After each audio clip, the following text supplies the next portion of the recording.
selama salat kita. Tidak ada yang paling kita harapkan dari Allah kecuali bagaimana salat kita diterima oleh Allah Subhanahu wa taala. Kalau salat kita diterima, itu artinya Allah akan menurunkan rahmatnya dan ampunannya. Oleh karena itu kita sebagai umat Islam bersyukurlah. Inilah nikmat yang paling besar Allah berikan kepada kita, yaitu kalimat tauhid. Tidak ada Tuhan selain Allah. Inilah yang harus kita generasikan, kita sebarkan kepada anak-anak kita sebelum kita meninggal dunia.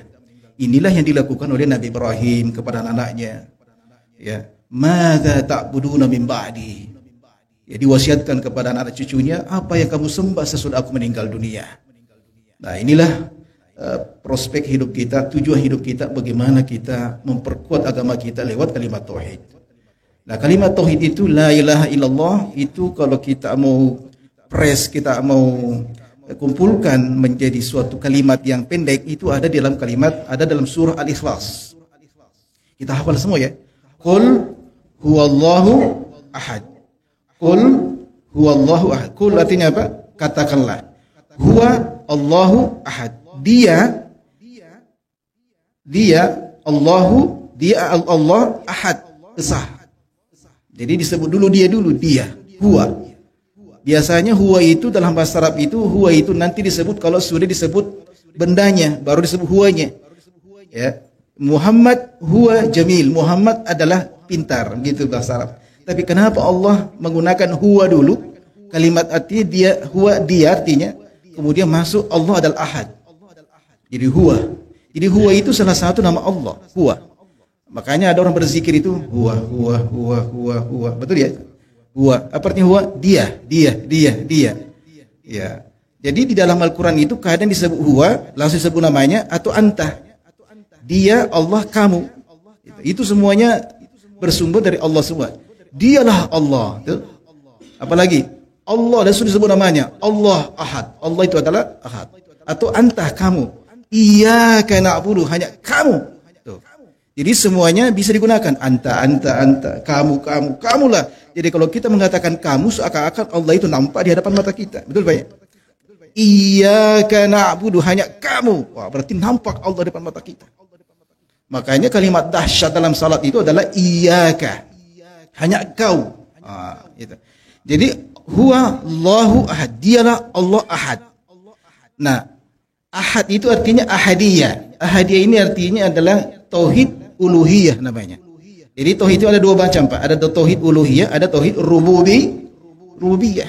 Di tauhid uluhiyah itu ini dia disimpulkan dari kata huwallahu ahad.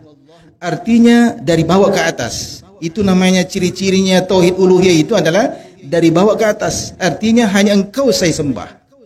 Hanya engkau yang berkuasa. Hanya engkau yang menciptakan. Hanya engkau kita tempat kembali. Apa namanya itu? Uluhiyah. Dia sendiri. Itu namanya ahad, ahadiyah. Itu namanya tauhid apa namanya? Tauhid uluhiyah. Nah, ada namanya tauhid rububiyah. Ada di mana? Huwallahu ahad, Allahus samad. Jadi Allahus samad itu namanya tauhid rububiyah namanya. Nah, kalau tauhid rububiyah itu apa tanda-tandanya? Tandanya dari atas ke bawah. Artinya Allah sendiri yang memberikan kenikmatan kepada kita. Allah yang memberikan kebahagiaan kepada kita. Allah memberikan hidup ini kepada kita dari atas ke bawah. Artinya Allah itu tidak pernah ingin mencelakakan hambanya. Allah itu selalu ingin membahagiakan manusia. Seluruh yang kita inginkan Allah yang kasih dari atas ke bawah. Jadi Allah tidak pernah ingin mencelakakan hambanya. Selalu ingin kita bahagia. Jadi seluruh nikmat yang kita dapatkan di atas muka bumi ini, siapa yang kasih? Allah. Apa namanya itu? Tauhid rububiyah.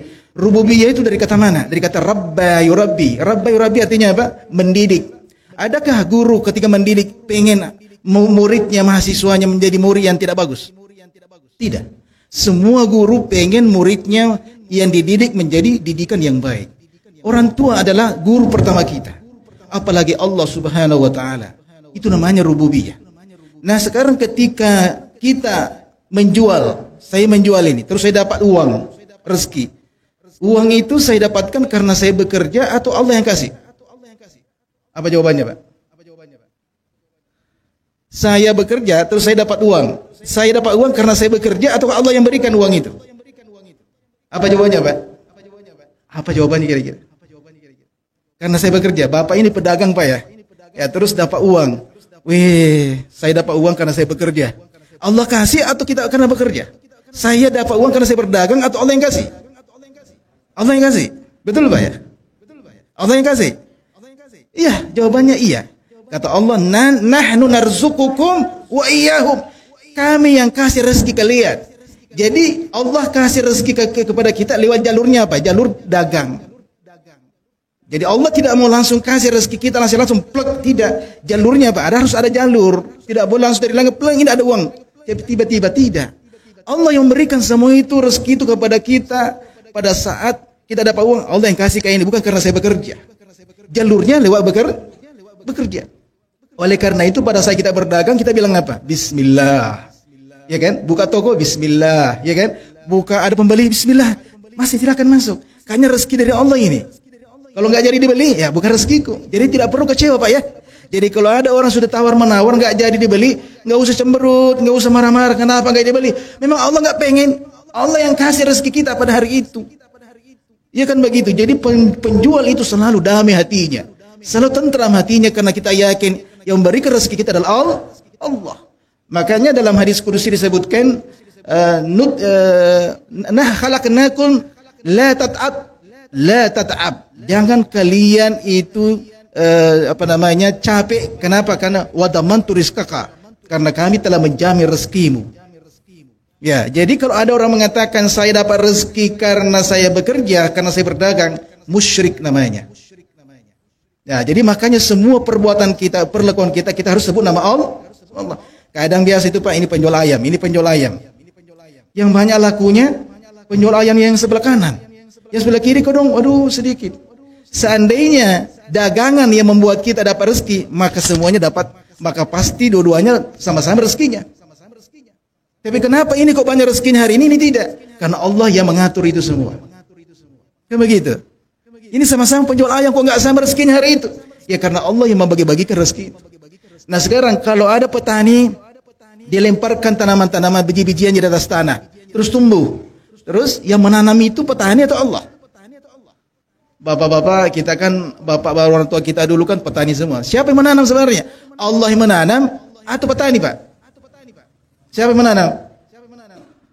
Ini namanya Allahus Samad. Saya mau artikan Allahus Samad. Allahus Samad itu artinya apa tadi? Kepada Allah kita bersandar. Kenapa? Karena semuanya dari Allah semua. Ini petani. Terus ini berbuah. Tanamannya ini tidak berbuah. Jadi siapa yang bertanam sebenarnya? Petani atau Allah? Jawabannya Allah yang bertanam. Bukan petani yang menanam. Seandainya petani menanam, maka semua tanamannya pasti tumbuh. Betul? Makanya ada petani tidak tumbuh tanamannya, ini tidak. Karena Allah yang mengizinkan itu terjadi. Ya, makanya dalam Al-Quran disebutkan, "Antum tazra'unahu am nahnu zari'un?" Kamu yang menanam atau kami menanam, kata Allah. Jadi Allah bertanya kepada kita. Jawabannya siapa yang menanam? Allah. Apa buktinya? Tanah itu punya siapa punya? Allah. Biji-bijian yang kita lempar itu, siapa punya bijian itu? Allah yang punya. Air yang dari langit siapa yang turunin? Matahari, bisa nggak tumbuh itu tanaman kalau ada matahari? Abadan. Tidak akan tumbuh itu tanaman kalau nggak ada matahari Pak. Coba menanam di dalam kamar Pak yang gelap. Nggak bisa tumbuh itu. Harus ada matahari Pak. Itu matahari siapa yang punya? Jadi Allah siapa yang punya? Jadi yang petani apa dimiliki? Cuma melempar saja, selesai. Pulang mako. Urusannya Allah setelah itu. Makanya sebelum melempar kita bilang apa? Bismillah. Sebut nama Allah. Ya, kita menyebut namanya.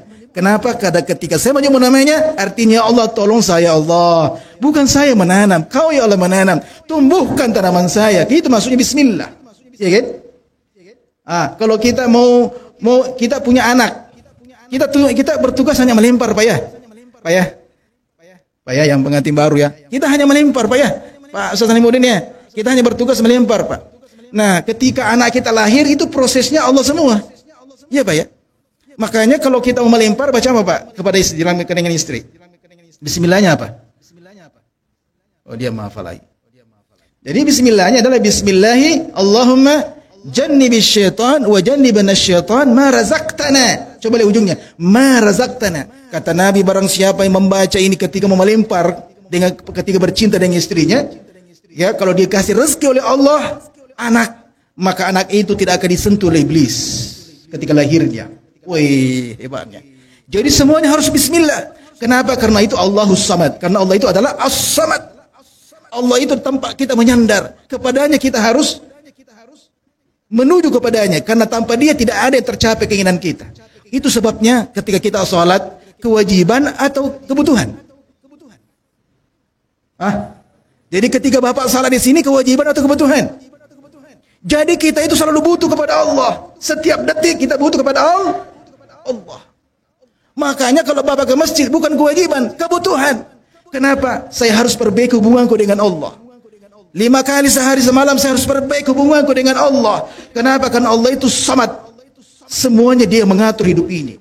Dia memberikan segala-galanya, dia menumbuhkan segala-galanya. Makanya saya ke masjid sebagai kebutuhan. Kenapa? Penyembahan saya kepadanya, kembali kebaikannya kepada siapa? Kepada siapa?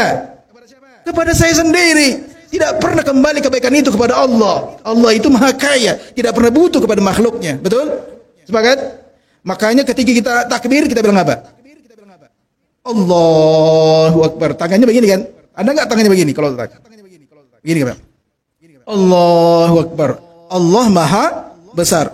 Apa maksudnya Allah maha besar? Allah itu yang maha dahsyat, yang maha besar, meliputi segala sesuatu. Tidak ada satupun hambanya dan makhluknya tanpa sepengetahuannya. Tidak ada satupun hamba yang bergerak tanpa seizinnya.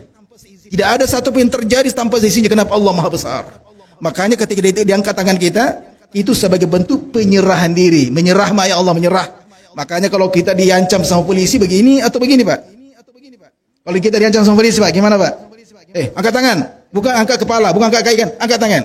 Ini simbol penyerahan diri. Jangan hanya angkat tangan, enggak tahu maksudnya. Allah Akbar. Oh, ini sebut Tuhan. Jadi kita angkat Allah, ya Allah aku serahkan diriku sepenuhnya kepadamu. Apa namanya itu? Ikhlas namanya. Itu namanya khusyuk. Itu intinya ibadah. Itu intinya kehidupan. Iya kan? Allahu Akbar, aku serahkan diriku kepadamu semua. Maka aku ini simbol penyerahan diri. Menyerah ya Allah. Saya tidak mau sombong. Makanya kesombongan itu adalah diddul maisha, diddul hayat, diddul Islam. Makanya namanya kesombongan itu adalah bersaudara dengan iblis. Ya, makanya orang yang sering salat dan mengerti cara salatnya, khusyuk dan ikhlas salatnya, pasti orang itu merendah diri. Pasti orang itu selalu tidak akan sombong, orang-orang seperti itu.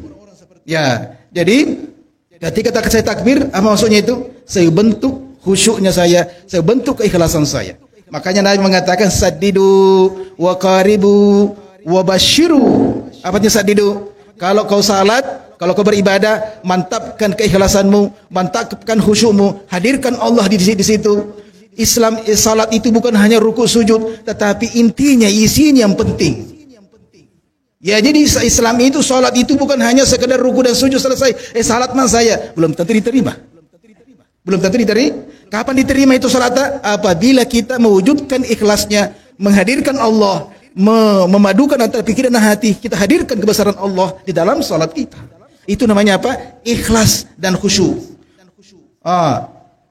Kemudian Nabi mengatakan wa qaribu, jangan terlalu berlebih-lebihan beribadah. Engkau berlebih-lebihan sekali beribadah ini. Lebih baik 2 rakaat salat tarawihnya tetapi khusyuk daripada 20 rakaat hanya rukuk sujud mengantuk tidak ada isinya. Begitu maksudnya. Wa basyiru, orang yang sudah salatnya khusyuk, sudah ikhlas, kata Nabi, wa basyiru, berikanlah berita gembira kepadanya surga. Ya, jadi kalau selama ini masih salat masih rukuk sujud saja, tapi pikiran hati kita ada pada pasar atau makanan dan sebagainya, jadi jangan mengharapkan surga Allah Subhanahu wa taala. Nah, inilah kesalahan kita selama ini, kita hanya mengedepankan casingnya ibadah, bukan isinya ibadah. Nah, tanda-tandanya orang yang beribadah hanya mendahulukan gerakan saja, biasanya salatnya itu seperti ayam mematuk makanan. Allah Akbar, Allah Akbar, Allah Akbar. Itu biasanya orang salat karena kebiasaan. Nah, tapi orang yang salat karena khusyuk dan ikhlas, itu pasti rukunya lambat. Dinikmati rukunya, dinikmati sujudnya. Itu orang salat yang bukan karena kebiasaan. Jadi hati-hati kita salat karena kebiasaan. Kenapa? Karena membuat kita salatnya cepat. Yang penting cepat selesai. Makanya biasanya itu kalau ada imam salatnya cepat, tidak ada protes, Pak. Tapi kalau ada orang salat agak lambat, nah protes. Bila mana itu salat? Karena memang iblis di situ banyak. dan suka cepat. Padahal tidak diterima oleh Allah Subhanahu wa taala. Semoga ada manfaatnya. Biasa ada tanya jawab Pak ya? Enggak ada, Ji? Ya, wassalamualaikum warahmatullahi wabarakatuh. Kita berdoa.